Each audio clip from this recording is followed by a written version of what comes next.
مسیح میں آپ کی سلامتی ہو میرے عزیزوں، بھائیوں اور بہنوں۔ خداوند یسوع مسیح کے جلالی اور پرفضل نام میں آپ سب کو خدا کے خادم کا پاسٹر آئزک محمود کا سلام قبول ہو۔ آج ہم بائبل مقدس کی 5ویں کتاب یعنی استثناء کی کتاب کے بارے میں سیکھیں گے۔ یہ کتاب نہایت اہم روحانی اور نصیحتوں سے بھری ہے۔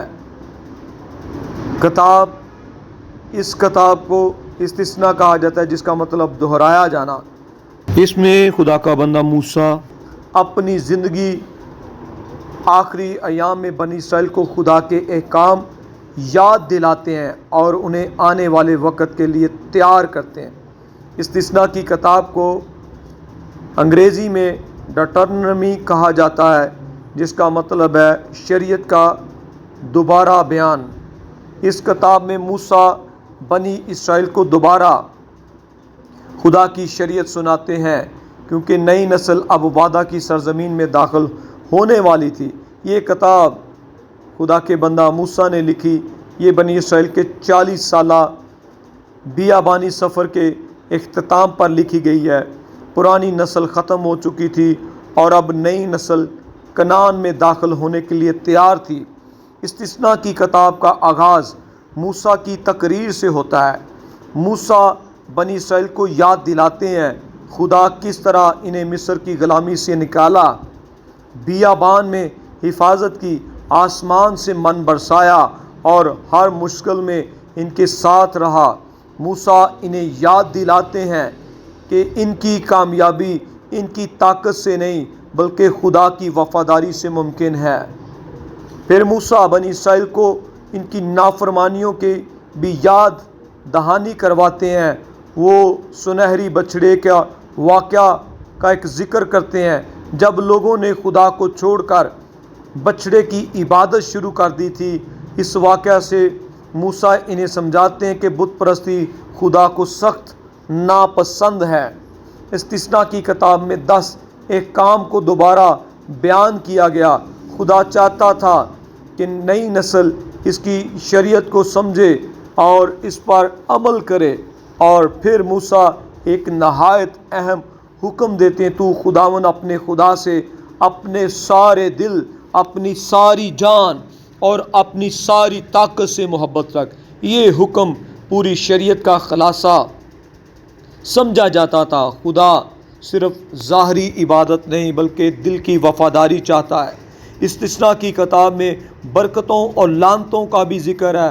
موسیٰ خدا کا بندہ کہتا ہے، اگر بنی اسرائیل خدا کے احکام پر عمل کریں گے تو وہ برکت پائیں گے، ان کی فصلیں اچھی ہوں گی، دشمن شکست کھائیں گے اور ملک میں امن ہوگا۔ لیکن خدا سے دور ہو جائیں گے، نافرمانی کریں گے اور بت پرستی کریں گے تو ان پر مشکلات، بیماری اور تباہی آئے گی۔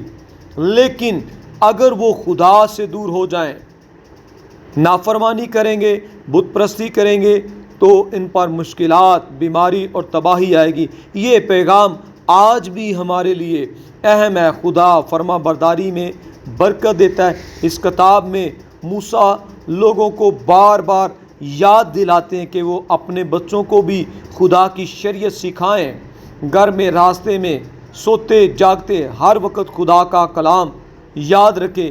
اس بات کی نشانی ہے ایمان صرف عبادت گاہ تک محدود نہیں بلکہ روزمرہ زندگی کا حصہ ہونا چاہیے۔ استثناء کی کتاب میں یشوع کو نئے رہنماؤں کے طور پر مقرر کیا جاتا ہے۔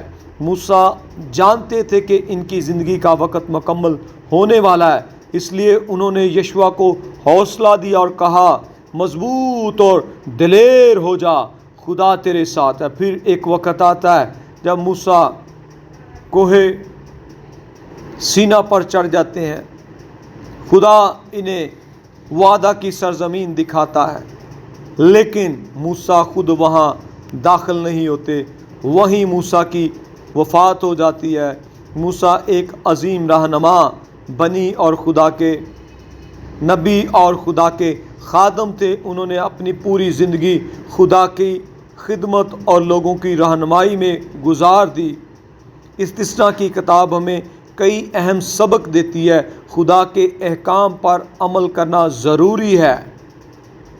خدا سے سچے دل سے محبت کرو۔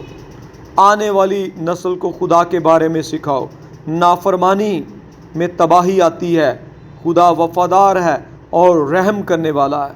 میرے عزیزو، آج بھی خدا ہمیں بلاتا ہے، ہم اس کے ساتھ وفاداری سے چلیں۔ دنیا کے شور، گناہ اور آزمائشوں کے باوجود خدا چاہتا ہے کہ ہم اس کی آواز سنیں۔ اگر ہم خدا کے ساتھ رہیں گے تو وہ ہماری رہنمائی کرے گا، ہمیں برکت دے گا، کبھی تنہا نہیں چھوڑے گا۔ آج اپنے دل میں فیصلہ کریں، ہم خدا سے محبت کریں گے، اس کلام پر چلیں گے، اپنی زندگی اس کے سپرد کریں گے۔ خداوند آپ سب کو برکت دے۔ اگر یہ ویڈیو آپ کو اچھی لگی ہے، یہ کلام اگر آپ کو اچھا لگا تو دوسروں تک ضرور شیئر کریں۔ مزید نئی اچھی ویڈیو اور روحانی پیغامات کے لیے pastor Isaac Mahmood YouTube channel کو like and share and subscribe کیجیے گا۔ God bless you.